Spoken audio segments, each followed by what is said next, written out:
Assalamualaikum warahmatullahi wabarakatuh. Saya Kurniati Anissa dengan NPM 24220087.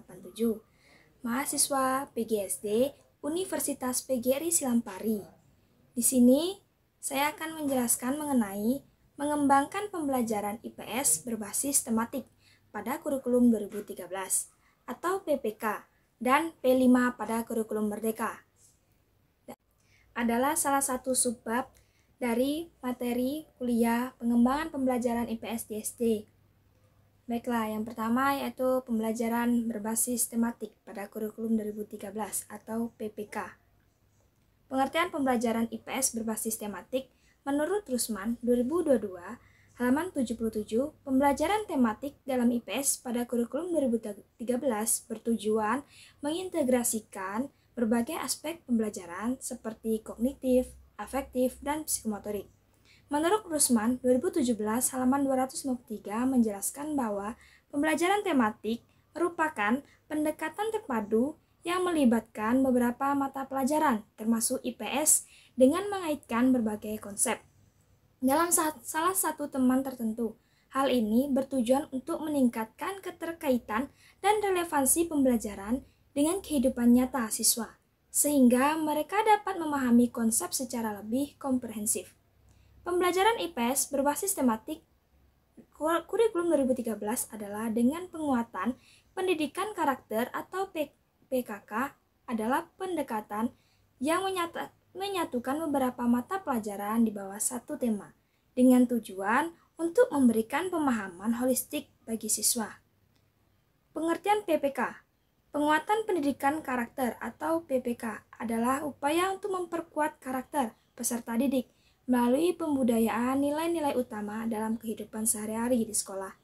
Menurut Muhajir Effendi 2017 menyatakan bahwa PPK bertujuan untuk menumbuhkan semangat belajar dan mengoptimalkan potensi peserta didik agar menjadi warga negara yang berkarakter kuat, cinta bangsa, dan siap menghadapi tantangan global. PPK berfokus pada 5 nilai utama yaitu religiusitas, nasionalisme, integritas, kemandirian, dan gotong royong. Materi selanjutnya yaitu ciri-ciri tematik. Yang pertama yaitu berpusat pada siswa, pembelajaran lebih mendorong keterlibatan aktif siswa dalam proses belajar. Yang kedua yaitu interdisipliner atau melibatkan integrasi berbagai bidang ilmu dalam satu tema pembelajaran. Yang ketiga yaitu mengutamakan proses daripada hasil. Lebih fokus pada proses pengembangan, pengetahuan, dan keterampilan dibandingkan hanya pada hasil akhir. Yang keempat yaitu kontekstual, menghubungkan tema pembelajaran dengan kehidupan nyata dan lingkungan sekitar siswa. Yang kelima yaitu kolaboratif, mendorong kerjasama antar siswa dan memberikan ruang bagi interaksi. Kemudian materi selanjutnya yaitu prinsip-prinsip pembelajaran IPS berbasis tematik pada kurikulum 2013. Yang pertama, integrasi salah satu prinsip utama dalam pembelajaran tematik adalah integrasi berbagai mata pelajaran ke dalam satu tema. Yang kedua yaitu penguatan karakter. Pembelajaran IPS berbasis tematik harus mencakup penguatan karakter siswa yang meliputi nilai-nilai seperti tanggung jawab, kejujuran, dan kerjasama. Yang ketiga yaitu kontekstual pembelajaran. Tematik harus berkontekstual, artinya materi yang diajarkan harus relevan dengan kehidupan sehari-hari siswa. Yang keempat yaitu berpusat pada siswa. Pembelajaran tematik harus berpusat pada siswa, di mana siswa aktif terlibat dalam proses pembelajaran. Materi selanjutnya yaitu mengembangkan pembelajaran IPS berbasis tematik pada kurikulum 2013. Yang pertama yaitu menentukan tema yang relevan. Langkah pertama dalam mengembangkan pembelajaran IPS berbasis tematik adalah menentukan tema yang relevan dengan kehidupan siswa. Yang kedua yaitu integrasi mata pelajaran. Pembelajaran tematik harus mengintegrasi berbagai mata pelajaran, bukan hanya IPS.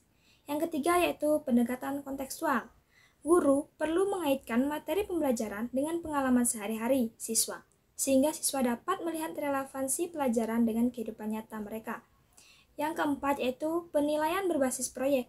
Dalam pengembangan pembelajaran IPS berbasis tematik, penilaian harus dilakukan secara holistik dan berbasis proyek. Materi selanjutnya yaitu pengertian pembelajaran IPS berbasis P5.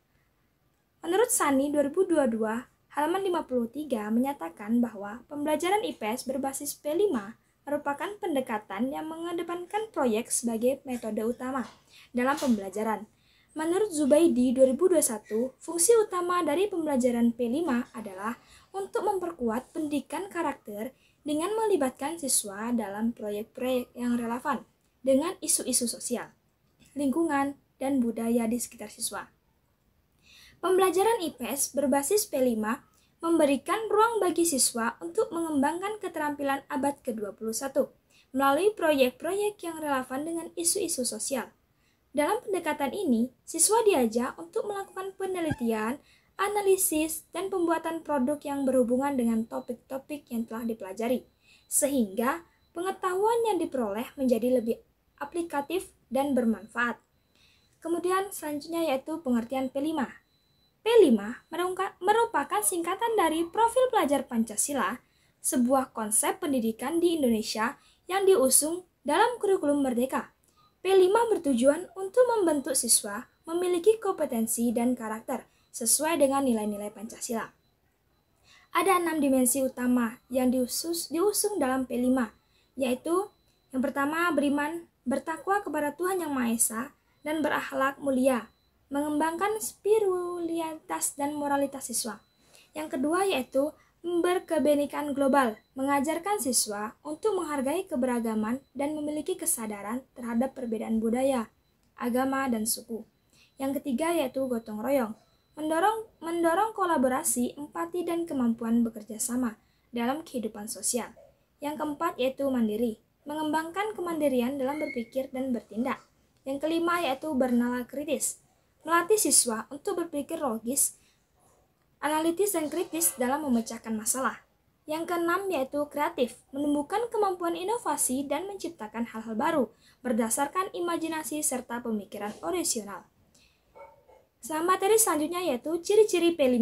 Yang pertama berbasis proyek. Pembelajaran difokuskan pada proyek yang memecahkan masalah nyata di masyarakat, yang bertujuan memperkuat nilai-nilai Pancasila. Yang kedua yaitu kolaboratif, siswa diajak bekerja sama dalam tim untuk menyelesaikan proyek pengembangan kemampuan komunikasi dan kerjasama. Yang ketiga yaitu kontekstual, materi yang diberikan relevan dengan kehidupan sehari-hari, membuat pembelajaran lebih bermakna bagi siswa. Yang keempat yaitu berfokus pada profil pelajar Pancasila, menekankan penguatan 6 dimensi profil pelajar Pancasila, yaitu beriman, bertakwa kepada Tuhan Yang Maha Esa, berkebenekaan global, bergotong royong, mandiri, bernalar kritis, dan kreatif. Materi selanjutnya yaitu prinsip-prinsip pembelajaran IPS berbasis P5 pada kurikulum Merdeka. Yang pertama yaitu berorientasi pada proyek. Prinsip utama dari pembelajaran berbasis P5 adalah orientasi pada proyek, di mana siswa terlibat langsung dalam perencanaan dan pelaksanaan proyek. Yang kedua yaitu keterampilan abad 21. Pembelajaran berbasis P5 bertujuan untuk mengembangkan keterampilan abad ke-21 seperti berpikir kritis, aktivitas, dan kemampuan komunikasi. Ketiga yaitu kontekstual dan relevan. Pembelajaran P5 harus kontekstual, artinya proyek yang dilakukan siswa harus relevan dengan kebinekaan sehari-hari. Yang keempat yaitu refleksi dan evaluasi berkelanjutan. Prinsip refleksi adalah kunci dalam pembelajaran berbasis P5.